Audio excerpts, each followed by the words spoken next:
The current statistics is that less than 0.1% of the Roundup used on the planet actually hits a weed. The other 99.99% gets into the soil and in the water system and washes off.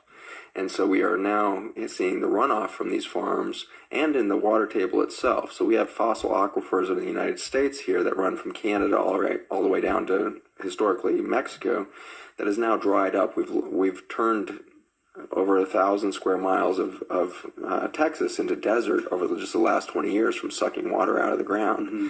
That fossil aquifer is now contaminated with Roundup that's filtered down into this ancient freshwater source for us.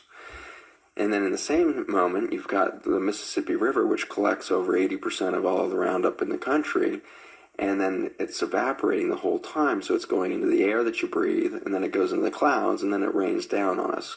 Recent studies in the air and rainfall in the southern United States is showing 75% of the rain, 75% of the air contaminated with Roundup. So before you even take a bite of food, you're being hit with an antibiotic when you breathe. You're getting hit with an antibiotic when you experience rainfall. And so you may be growing organic crops, but they're getting rained on. And so we have now locked this water-soluble toxin into our environment. The current statistics is that less than 0.1% of the Roundup used on the planet actually hits a weed.